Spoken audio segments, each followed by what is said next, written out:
thiên bọn ấy vậy vì mình đọc chả rắc bọn này nòm hồi ăn nhưng ăn vậy chờ tới nhưng chỉ tầm mà chấm nói bà này hơi đầy nhưng cái thằng việc sầm khăn mình tên chụp bùa bong bồn trên ởนี้để chọn khai trên nền nòm tận o từ ngày một á vậy trong nét để chọn khai trên nền nòm hồi biết tận nền nòm mà nó mệt tha từ ấy nè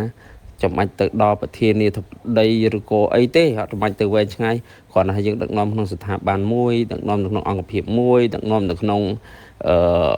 position ឬតំណែងណាមួយក្នុងវាថាផ្នែកណាមួយអីអាហ្នឹងក៏ជាអ្នកដឹកនាំដែរអញ្ចឹងចរិតសំខាន់របស់អ្នកដឹកនាំណាដែលយើងមិនអាចខ្វះបានហ្នឹងគេហៅថាភាពទំនួលខុសត្រូវទៅក្នុងការងារភាពទំនួលខុសត្រូវក្នុងការងារហ្នឹងគឺសំខាន់មែនតើបើយើងចង់ខ្លាចជាអ្នកដឹកនាំគេយើងគ្មានអត់ត្រឡប់មានអាទំនួលខុសត្រូវអត់មានចរិតមានទំនួលខុសត្រូវទៅក្នុងការងាររបស់ខ្លួនឯងទេអានឹងបញ្ហាច្រើនណាស់បញ្ហាហ្មងកូនចៅរបស់យើងឬក៏ស្ថាប័នដែលយើងកាន់ហ្នឹងគឺអត់អាចរីកចម្រើនទេនៅពេលដែលយើងអត់មានទំនួលខុសត្រូវទៅលើការងាររបស់យើងមិនបានខ្ញុំហ៊ាននិយាយចឹងអ្នកនេះសាកសម័យមួយនៅក្នុងស្ថាប័នមួយបើសិនជាមានមេដឹកនាំម្នាក់ដែលគាត់មិនសូវមានទំនួលខុសត្រូវទៅលើការងាររបស់គាត់អញ្ចឹងសួរស្ថាប័នហ្នឹងទៅមកគាត់អត់ទេមានកំហុសគាត់អាចតម្លាក់ទៅកូនចៅគាត់តម្លាក់ទៅអ្នកនេះតម្លាក់ទៅអ្នកនោះគាត់អត់ខំប្រឹងដោះស្រាយបញ្ហាទេស្អីគាត់អត់ខ្វល់ពីទំនួលខុសត្រូវទៅលើការងាររបស់គាត់ទេអញ្ចឹងមេដឹកនាំម្នាក់គឺជាមេដែលគិតគូរទៅលើការងាររបស់ខ្លួនឯងនិងទំនួលខុសត្រូវលើការងារខ្លួនឯងនឹងឲ្យខ្លាំងសួរការងារមេដឹកនាំនោះមានអីខ្លះឧទាហរណ៍មួយសាមញ្ញគឺធ្វើយ៉ាងម៉េចឲ្យបុគ្គលិករបស់ខ្លួនឯងរីកចម្រើនណាឃើញអានេះជាទំនួលខុសត្រូវរបស់មេដឹកនាំមួយទៀតការងាររបស់នាំឲ្យទៀតការងាររបស់មេដឹកនាំធ្វើឲ្យស្ថាប័នឬក៏ផ្នែកដែលគាត់គ្រប់គ្រងនឹងមានភាពរីកចម្រើនអាហ្នឹងសុទ្ធតែស្ថិតនៅក្រោមទំនួលខុសត្រូវរបស់គាត់ចុះបើសិនជាគាត់អត់ខ្វល់អាណាធ្វើអីធ្វើអញខ្វល់ទេអាណាខុសអីខុសធ្វើអញមិនខ្វល់ទេអញខ្ជិលនិយាយខ្ជិលមាត់ខ្ជិលកខ្ជិលអីអាណាធ្វើអីទេរឿងរបស់គេទេអញ្ចឹងស្ថាប័នរបស់គាត់មិនយូរទៅវាមិនរលំរលាយវាមិនដួលទៅណារួចអញ្ចឹងគាត់ក៏មិនអាចខ្លាចជាអ្នកដឹកនាំទៅមុខបានឆ្ងាយដែរហូចបើសិនអ្នកខ្លះទៀតគាត់មេដឹកនាំប៉ុន្តែគាត់ខ្លាចចិត្តបុគ្គលិកគាត់មិនហ៊ានថាឃើញខុសគាត់មិនហ៊ានប្រាប់ខ្លាចគេអន់ចិត្តខ្លាចអីចឹងអាហ្នឹងក៏គាត់អាចទៅជាមេដឹកនាំល្អដែរព្រោះគេហៅថាគាត់ខ្វះទំនួលខុសត្រូវក្នុងការងារទៀតហើយព្រោះគាត់អត់បានគិតរឿងធ្វើម៉េចឲ្យការងារទៅមុខធ្វើម៉េចកុំឲ្យតែគេខឹងហ្នឹងអញ្ចឹងការងារហ្នឹងនៅតែអត់ទៅមុខព្រោះការដឹកនាំបុគ្គលិកមែនតើមិនមែនយើងខ្លាចគេខឹងមិនហ៊ាននិយាយអត់ទេ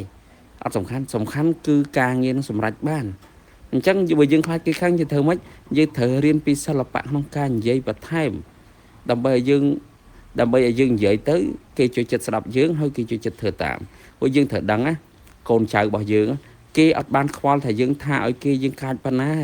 អ្វីដែលគេខ្វល់ជាងគេនៅថ្ងៃចុងក្រោយគេខ្វល់ជាងគេថាតើគេធ្វើការមួយយើងគេរីកចម្រើនបានអីខ្លះគេទៅមុខអត់គេអត់មានបានគិតថាយើងល្អយើងអត់ដែរមុតអត់ដែរកអត់ដែរប្រើអត់ដែរ follow up អត់ដែរ tracking អីមើលគេហ្នឹងគេអត់គិតទេបើពេលពងធ្វើភ្លាមហ្នឹងហើយគេអាចគិតថាយើងមេល្អមិនដែរប្រើមិនដែរអីណាណីប៉ុន្តែដល់ពេល4-10ឆ្នាំក្រោយមកគេអត់រីកចម្រើនគេនៅតែអន់អីអញ្ចឹងអ្វីដែលគេវិតម្លៃគឺមិនមែនថាយើងជាអ្នកដឹកនាំអត់កើតអ្នកដែលនាំដែលគ្មានសមត្ថភាពតែអញ្ចឹងកន្លែងហ្នឹងយើងត្រូវតែយល់តែផ្ទុយវិញនៅពេលដែលយើងច្បាស់លាស់យើងមកប្រែយើងសាច់ការកូនចៅរបស់យើងពេលខ្លះអាចមានអារម្មណ៍ថាសម្ពាធខ្លះតែនៅពេលដែលគាត់មានត្រឡប់មកប្រែសាច់ការច្បាស់លាស់ព្យាយាមទៅគាត់ស៊ាំជាមួយនឹងត្រឡប់ភាពច្បាស់លាស់ហ្នឹងគាត់លែងមានអារម្មណ៍ថាសម្ពាធទេដែរព្រោះគាត់មានអារម្មណ៍ថាគាត់មានភាពច្បាស់លាស់វិញឃើញទេអញ្ចឹងដល់ពេលអនាគតទៅគាត់ខ្លាចជាមនុស្សអ្នកដែលប្រកែមនុស្សអ្នកដែលមានសមត្ថភាពមនុស្សម្នាក់ដែលមានគុណភាពចុះពេលហ្នឹងអនាគតរបស់គាត់ក៏ប្រសើរទៅតាមនឹងដែរដល់ពេលគាត់ប្រសើរហ្នឹងអ្វីដែលគាត់ប្រសើរគឺកុំបានតែមេដឹកនាំនឹងគាត់ហើយល្អហ្នឹងហើយលុតដំគាត់ផងចង់និយាយថាក៏ថាលើកទឹកចិត្តក៏លើកទឹកចិត្តសរសើរក៏សរសើរ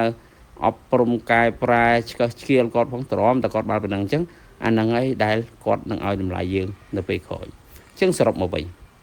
អ្នកដឹកនាំត្រូវសំខាន់ជាងគេគឺត្រូវដឹងស្អីជាទំនួលខុសត្រូវរបស់ខ្លួនឯងហើយត្រូវតែទទួលខុសត្រូវទៅលើការងាររបស់ខ្លួនឯងហ្នឹងអត់មានរុញដាក់អ្នកដទៃទេអញ្ចឹងបើសិនជាថ្នាក់លើយើងទៀតធម្មតាអ្នកដឹកនាំវាតែងតែមានមេដឹកនាំនៅលើមេដឹកនាំទៀតអញ្ចឹងយើងត្រូវដឹងថានៅពេលដែលយើងខ្លាចជាមេដឹកនាំយើងអត់ចាំបាច់ថ្នាក់លើរបស់យើងមកចាក់ឆ្កឹះមករុញគូតយើងទេត្រូវធ្វើលក្ខណៈជាមេមានន័យថាអត់ចាំបាច់គេមកប្រាប់ណែនាំអីច្រើនទេយើងអត់ដឹងទៅសួរគេអានោះយើងមានចរិតអ្នកនាំអត់ដឹងយើងទៅសួរគេហ្មងអត់ចាំបាច់គេមកប្រាប់អី ឆ្ងល់lại ហើយខំប្រឹងធ្វើឲ្យអស់កុំបាច់ចាំឲ្យគេឈឺក្បាល5ថ្ងៃសារយើងឯងអាហ្នឹងឯងយើងមានចរិតជាអ្នកនាំមួយទៀតត្រូវដឹងទៀតថាខ្លួនឯងត្រូវរៀនអីទៅរៀនមិនបាច់ចាំគេប្រើថាអូអូនឯងទៅរៀនអានេះទៅរៀនអានោះអីថែមទៀតអាហ្នឹងក៏យើងអត់មានចរិតជាអ្នកនាំដែរអញ្ចឹងយើងត្រូវទៅរៀនខ្លួនឯងរៀនបន្ថែមព្រោះដឹងថាអ្នកនាំត្រូវការអីគេបន្ថែមទៅរៀនថែមទៀតខ្លួនឯងរៀនចេះទៅដល់ពេលយើងចេះទៅយើងមានសមត្ថភាពទៅខ្លួនឯងឃើញទេអញ្ចឹងហើយអាហ្នឹងគឺជាទំនួលខុសត្រូវនៅក្នុងកាតព្វកិច្ចរបស់ខ្លួនឯងអញ្ចឹងសរុបមកវិញអ្វីដែលត្រូវចាំគឺត្រូវតែរៀនមានទំនួលខុសត្រូវទៅលើកាតព្វកិច្ចឬការងាររបស់ខ្លួនឯងហ្នឹងទើបយើងអាចខ្លាយជាអ្នកដឹកនាំបានអញ្ចឹងយើងត្រូវបណ្ដុះអត្តចរិតដែលមានទំនួលខុសត្រូវទៅលើការងារទោះបីជាឥឡូវហ្នឹងយើងអត់តន់ខ្លាយជាអ្នកដឹកនាំគេក៏ដោយក៏យើងត្រូវមានទំនួលខុសត្រូវទៅលើការងាររបស់យើងនឹងឲ្យប្រសើរដែរអាហ្នឹងជាចរិតរបស់អ្នកដឹកនាំអញ្ចឹងខ្ញុំសង្ឃឹមថាគំនិតយោបល់មួយហ្នឹងជួយដល់បងប្អូនយើងដែលមានបំណងណា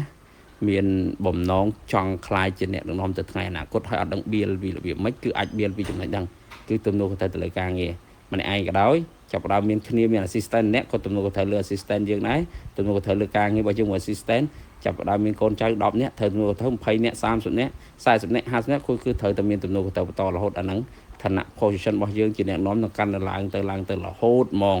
បាទអញ្ចឹងខ្ញុំសូមបញ្ចប់ក្នុងសូមអរគុណ